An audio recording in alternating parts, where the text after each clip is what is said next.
Jack Rabbit never saw himself as part of the zeitgeist.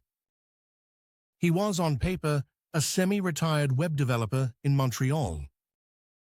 His parents, migrants from San Francisco sometime around 1969, had named him as part of an elaborate inside joke. The kind that confuses every border agent and every substitute teacher. Over the years, Jack learned to let the punchline roll right off his back. The internet was both his home and his canvas. When Jack started playing with AI video generators in early May, it wasn't for fame or even attention. He hadn't planned anything more ambitious than making his friends laugh.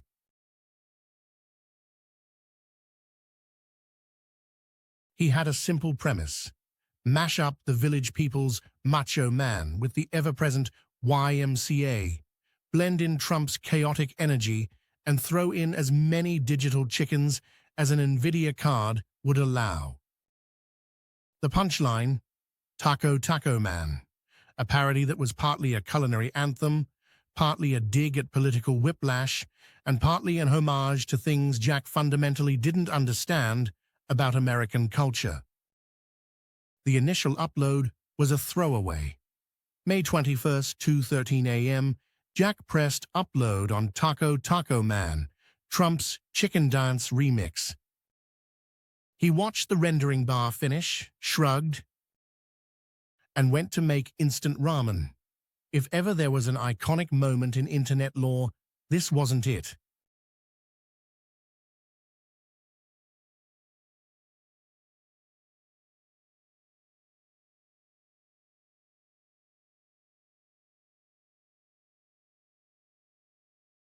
But somewhere between the minutes that Jack dozed off and the next morning, things started to escalate. First, the notifications. A dozen, then 50. By noon, it was hundreds. His phone buzzed relentlessly. His inbox looked like a parade of countries: France, Brazil, Japan, Israel, a cluster of usernames in Cyrillic script. The video had caught, then it had spread. TikTok, YouTube, Instagram Shorts. Algorithms, voracious, indiscriminate, and always hungry, latched onto the image of a near-perfect digital Trump flanked by an army of dancing chickens chanting Taco Taco Man to the beat of synthesized disco.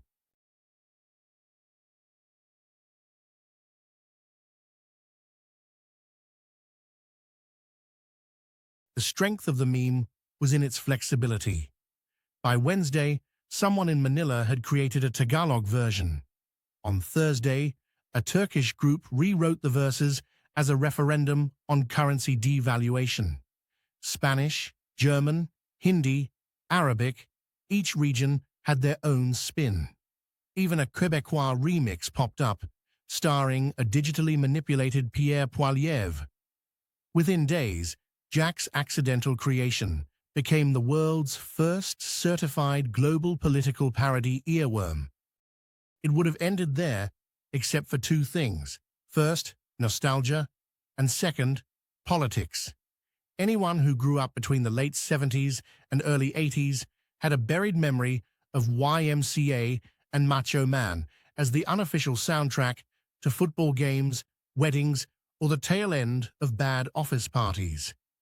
By the mid-2010s, these songs had made a strange resurgence at MAGA rallies, their disco DNA now weaponized as a kind of ironic Americana. Trump, meanwhile, from his first term through his second, after his spectacular comeback in 2024, never missed an opportunity to milk their camp value, turning every rally into what some described as a Busby Berkeley fever dream, if Busby Berkeley only cast middle-aged men in red baseball caps. Which is where CNBC comes in. On May 29th, a homegrown slow news Friday, they aired a segment entitled Taco, Trump Always Chickens Out.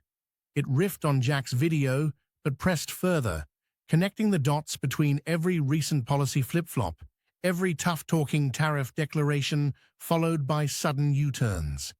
Each move was accompanied by a new dance, a new meme, a new version of Taco Taco Man.